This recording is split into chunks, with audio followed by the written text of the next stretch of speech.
Исәнмесез, эфирда яңалыклар чыгарылышы, студияда Роза Хабибуллина, алга таба кайбер темалар турында.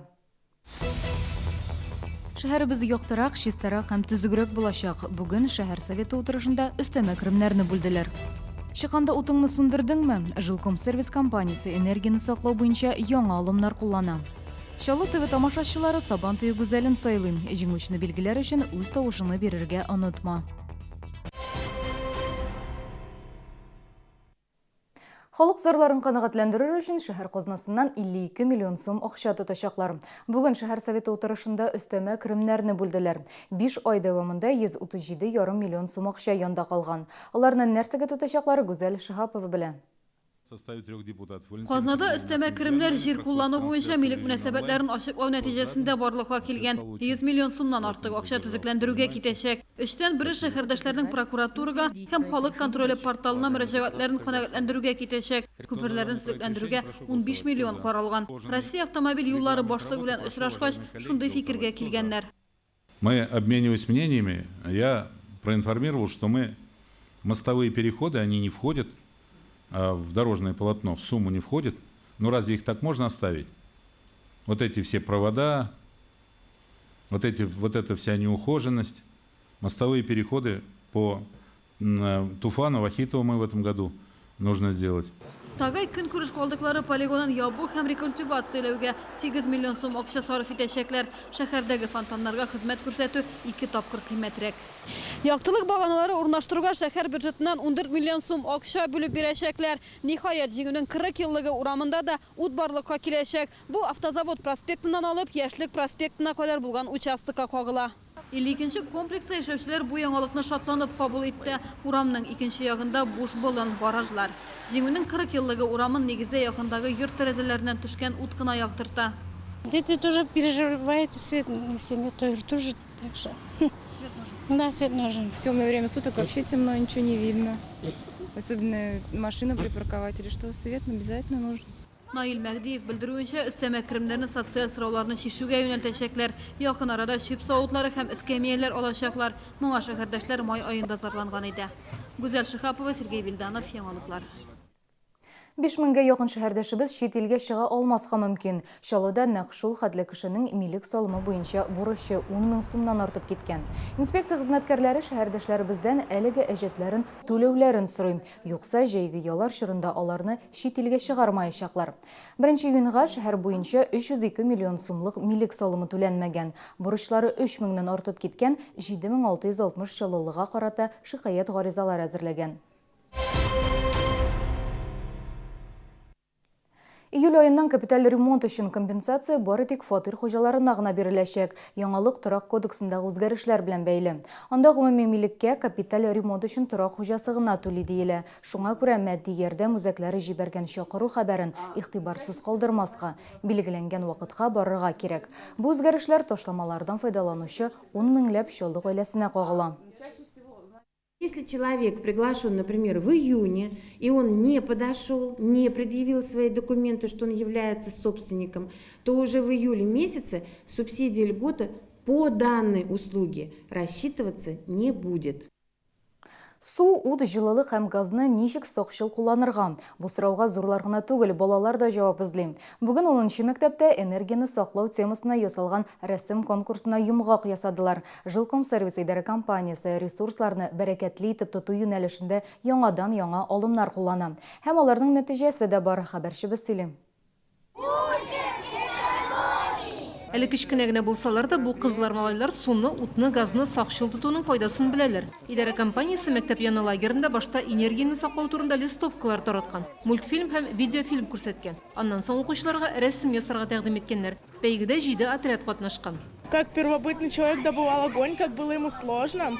Вот, потом как бы от свечки до лампочки. И то, что солнце, это как бы главный источник. И что он не берет денег. Благодарность отряду номер 5, занявший первое место. Бүләккә энергияны саклаучы лампалар, торт һәм шоколад. Баллы күчтәнешләргә һәр бала шат. Хәзер алар икенче бәйгене көтеп торачаклар. Иң мөһиме, бу балалар үз илләрендә утны, суны, газны сак тотарга икәнен беләләр. Жилком сервис хезмәткәрләре әйбәт бүләкләр алып килгәннәр безгә. Аларга бик зур рәхмәт. Күп фатирлы торак йортларда энергияны саклау темасына рәсем бәйгесе 3-6 мәктәпләрдә дә узган. Идарә компаниясе балалар белешүне алга таба да дәвам итәчәк. Ә укучыларның рәсемнәре хәзер идарәнең офисын бизи. Рим Әхмәтова, Алексей Иванов, Яңалыклар. Быйыл гөмбә сезоны җәйнең беренче аеннан ук башланды. Чаллылар апята, майлы гөмбә, кайын гөмбәсе җыя. Шәһәрдәшләр аларның булай иртә чыгуына гаҗәпләнә. Кайберәүләр агылы түгел микән дип тә шикләнә. Яшел суган, редиска, укроп, петрушка. Әмә базардагы уңыш арасында менә бу гөмбәләргә күз төшә. Чөнки гөмбәне июнь уртасында күрү сирәк күренеш. В прошлом году июня не было. Ну, сморчки-строчки в мае были. И очень был в конце осени. Рыжики, белые рыжики. Очень много было. Потому что дожди пошли в августе и в июле. Шулай да июнь уртасында гөмбә чыгу аномаль хәл түгел, аңлатып булырлык күренеш, ди белгечләр. Гөмбә өлгерү өчен 10-14 көн вакыт кирәк. Шуңа да аларның барлыкка килүенә бүгенге генә түгел, моңа кадәрге һава торышы тәэсир иткән. Иртә гөмбәләрнең составына килгәндә, алар шундый ук гөмбәләр. Сәламәтлек өчен куркынычсыз. Влажная весна, влажное лето, которое у нас выдалось, оно благоприятно сейчас для роста плодовых тел. Кроме того, для формирования плодовых тел очень полезны перепады температур, потому что сама грибница, она формируется в достаточно теплых условиях, 25-28 градусов, а плодовые тела 15-18, что у нас сейчас и наблюдается. По составу эти грибы будут как обычные грибы. Гөмбәчеләр исә киләсе ялларга урман тагы да зур уңыш бирер дип фаразлый. Гөмбәләрнең иртә өлгерүе бәядә чагылмаган. Базарда 1 килосы өчен 150-200 сум сорыйлар. Ландыш Мустафина, Ленар Султанов, Яңалыклар. Быйыл Сабанты гүзәле бәйгесе шәһәр тарихына багышланачак. Шәһәр күләм бәйгегә әзерлек тулы көченә дәвам итә. Җиңүченең исемен 29 июньдә атаячаклар. Шул ук көнне Сара Садыйхов исемендәге концертлар залында Чаллы ТВда үз гүзәлен билгеләячәк. Аны тамашачылар WhatsApp номерына SMS-хат җибәреп сайлый ала. Хатларны эш көннәрендә кичке 7-дән 8 яртыга кадәр кабул итәбез. 20 яшьлек Алия Асылмарданова 5-нче шәһәр хастаханәсендә эшли. Иртән авырулар янында төштән соң репетицияларга йөгерә. Шәһәр күләм бәйгедә катнашуына хезмәттәшләре дә, пациентлары да хөрмәт белән карый. Репетицияларда алган белемнәр беркайчан да артык булмас ди Алия.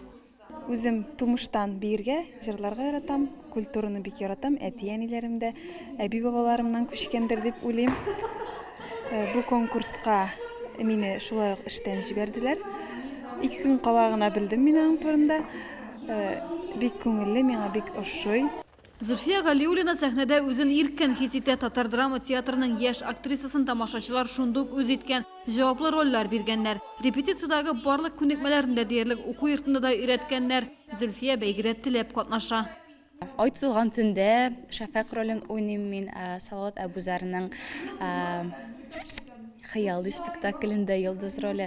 Аллаһка шөкер, театрда рольләр бар, әмма дә ләкин монда килеп катнашуы үзе бер күңелле, үзе бер тәҗрибә. Быйыл Чаллы ТВ тамашачыларда Сабантуй гүзәлен сайлый ала. Ошаган кыз өчен телекомпаниянең WhatsApp номерына хат юлларга кирәк. Җиңүчене 29 июньдә бүләклибез. Хат язганда кызларның исемен һәм фамилиясын күрсәтергә кирәк. Тавыш бирү кичке 7-дән 8 яртыга кадәр дәвам итә. Гүзәл Шихапова, Ленар Султанов, Яңалыклар.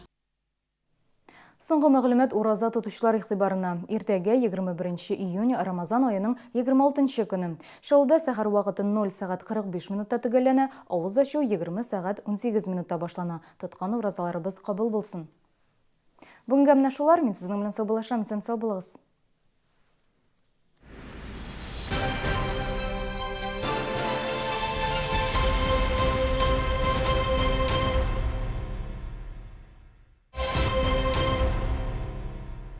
С 22 по 30 июня состоится белорусская ярмарка. Одежда, обувь, продукты питания, отличное качество по отличным ценам. Ждем вас на площади УДК КамАЗ. А как выбрать хорошее мясо? Мясо на разрезе должно быть красного цвета. Ямка после надавливания быстро выравнивается. Как все это запомнить? Просто покупай мясо в Челны Хлеб и будь уверена в качестве. Каждый день в магазины Челны Хлеб привозят свежее мясо из фермерских хозяйств Татарстана. Проверяем мясо в собственной лаборатории. Правильно храним и никакой заморозки. Челны Хлеб. Свежее мясо каждый день. Тонус Клуб. Экспресс похудения. 3 месяца бесплатно. 53 46 44.